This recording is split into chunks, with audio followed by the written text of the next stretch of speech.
Bonjour, chers amis en Jésus-Christ. Aujourd'hui, nous méditons autour de la parole de Dieu pour le 6e dimanche de Pâques année B. Et nous méditons autour des thèmes « Maintenant je sais ». Maintenant je sais qui sont des favoris du Christ.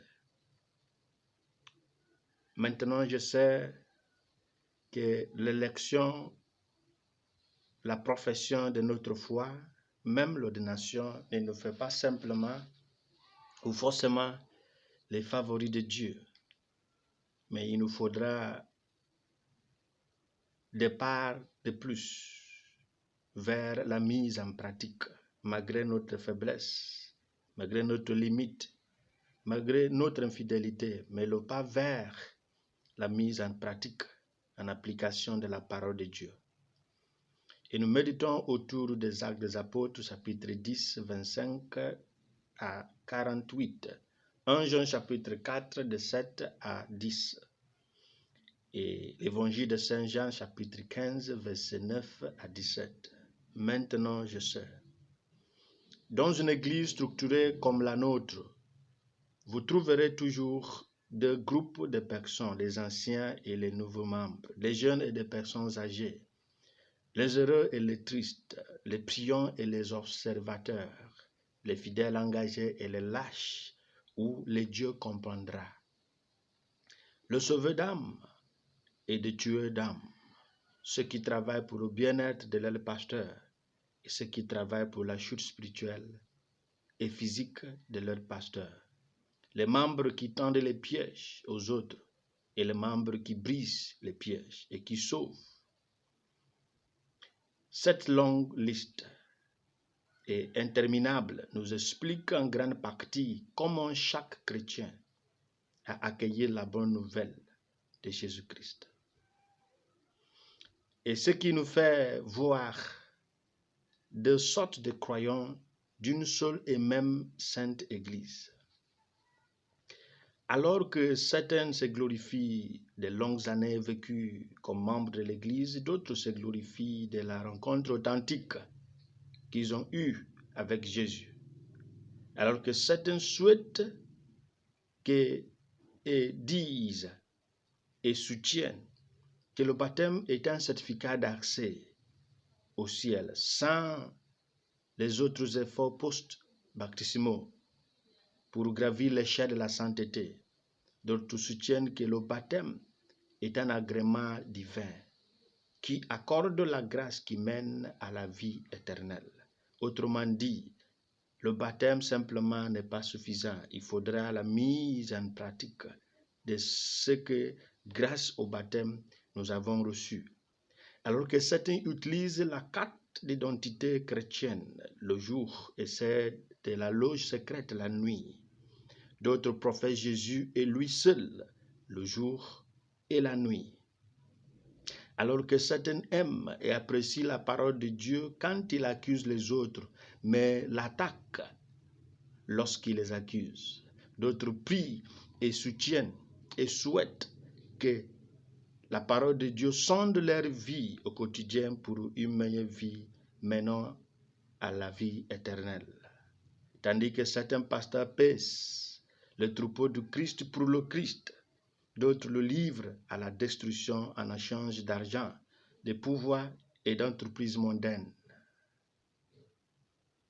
Alors que certains comprennent le message de l'amour chrétien comme agape, d'autres le comprennent comme eros.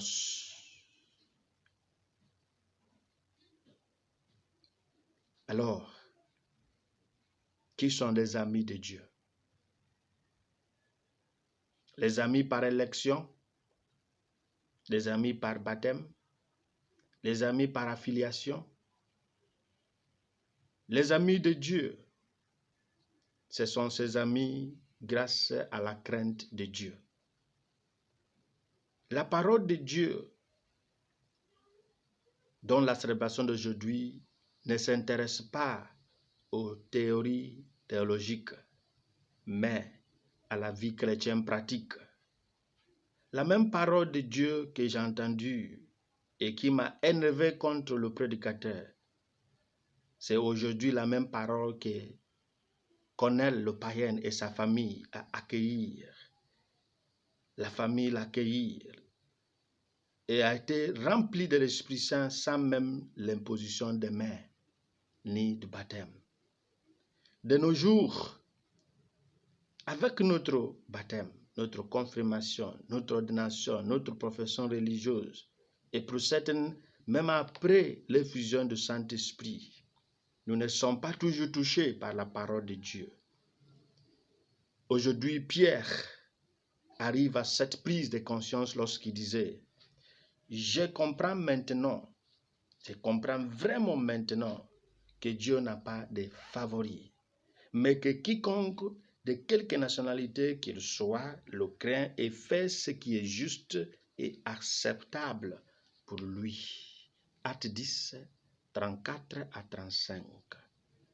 Les vrais amis de Dieu, les gens qui professent et qui essayent de toute volonté, de toute sincérité, de mettre en pratique, malgré les limites, malgré les faiblesses, de mettre en pratique la parole de Dieu. Même s'ils tombent, ils se relèvent pour aller de l'avant.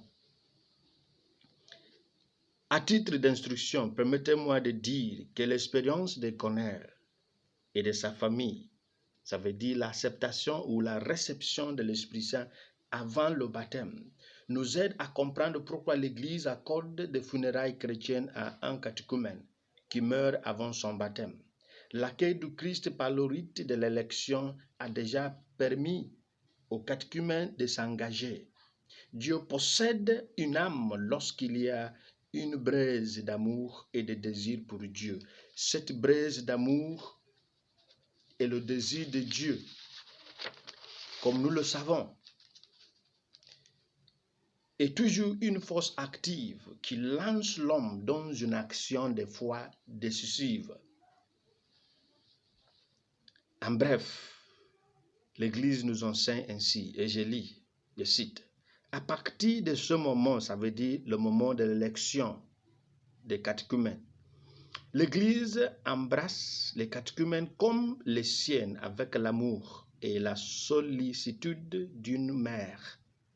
Unis à l'Église, les catéchumènes forment désormais partie de la maison du Christ, puisque l'Église les nourrit de la parole de Dieu et le soutiennent au moyen des célébrations liturgiques, rite de l'initiation chrétienne des adultes, article 47.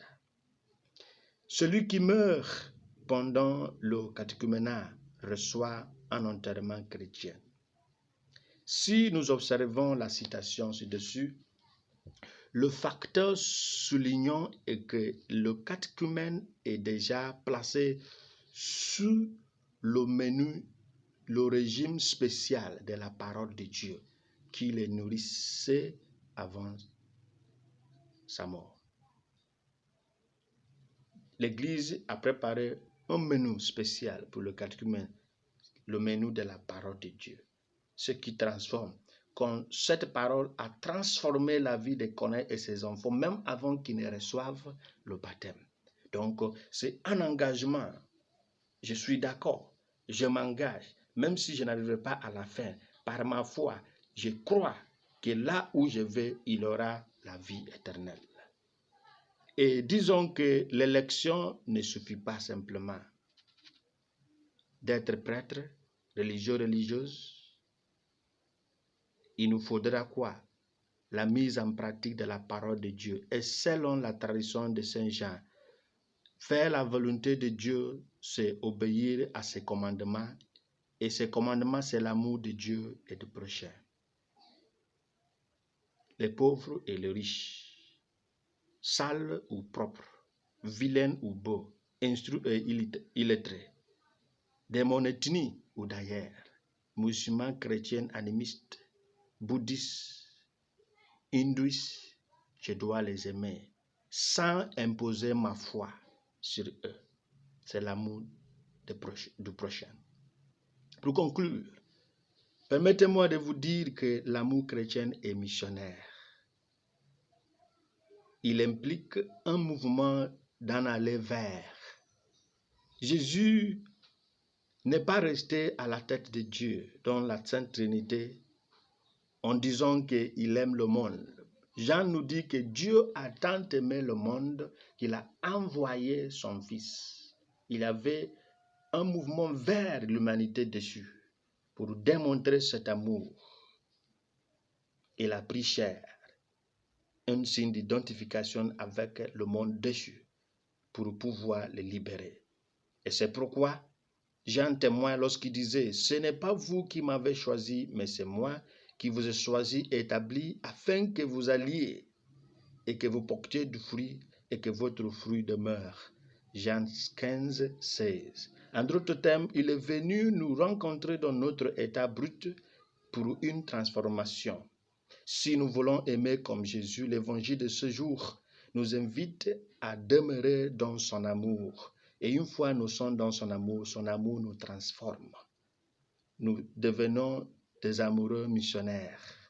Personne ne peut comprendre ou personne ne peut prétendre avoir demeuré en Jésus-Christ sans faire l'espérance d'une transformation visible de sa vie. C'est pourquoi demander quoi que ce soit au nom de Jésus est un commandement donné après celui de demeurer en lui. Mais il y a une erreur de notre époque. Nous sommes pressés à demander de Jésus des faveurs sans vouloir demeurer en lui. Qui suis-je? Qui es-tu? Où sommes-nous avec le Christ? Que pensons-nous de notre prochain? Qui il est? Est-il une fin ou un moyen à exploiter? L'amour est missionnaire. Que Dieu Tout-Puissant vous bénisse, le Père, le Fils et le Saint-Esprit. Amen. Demeurez bénis et bon dimanche à tous.